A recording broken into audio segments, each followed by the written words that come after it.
Hey everyone, Dan here, and this is my video for these motion sensor LED garage panel lights. These things are pretty neat. The company did send these to me in exchange for my honest review, so let's get into it. First off, quick unboxing. They're packaged well, and it comes with a little instruction manual.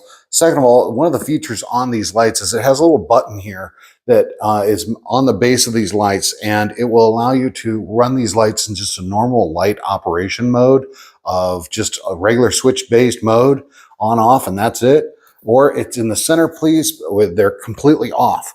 I guess if you're going on away on a vacation and you don't want them being triggered, you can turn them off in that mode. And then the other thing is the number 2 position, which is the motion sensor mode. And so when you get these installed, it'll go through a 15-second cycle, and then it'll kick off, and then the motion sensing is ready to go, and it will stay lit for as long as it sees motion. And then after 60 seconds of no motion, the lights will kick off. The really cool thing about these panel lights is that they are deformable, so you can really adjust them however you want. If you had them in like a meeting space or a basement or even a garage space like this, you can adjust those panels up and get them right to where you need to push all the light, and they're screw-in. So it's a super easy setup. You can replace pretty much any bulb that you have.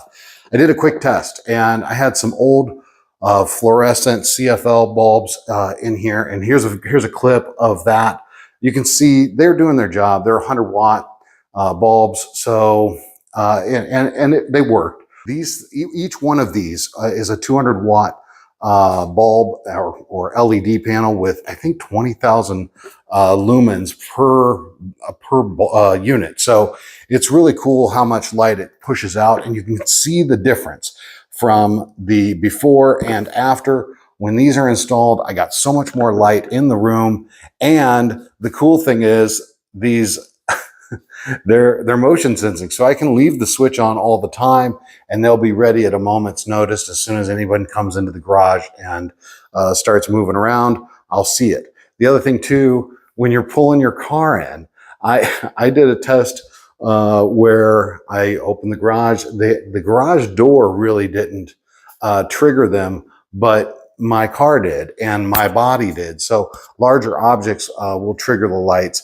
And I think also primarily because the door is pretty far out of the way of the light sensor. That's why they didn't trip. But as soon as my car pulled in, both lights kicked on, and I had a ton of extra light in my garage as I was pulling in. That was far more than what the garage door light provides. So if you're looking for something that really works well, is easy to install, and is going to give you a lot of extra light for your garage, basement, workshop, meeting space, you name it, these bulbs are going to really deliver. And I'm very pleased with how these performed. And yeah, and you know, if you don't like, you want to leave the motion on, you can still use the switch. Just remember that it's going to go through that 15-second reset because the power's been cut. And so when you power them back up, they'll be on for like 15 seconds, and then they'll turn off and go through their cycle. So outside of that, I'm pretty pleased with these, and having the ability to either switch with the touch of a button to the on-off stage, like regular functioning light, or the motion activated, is a pretty cool option. And overall, I'm very pleased. I hope this video review helps you in your decision to picking up some of these. Thanks so much for watching.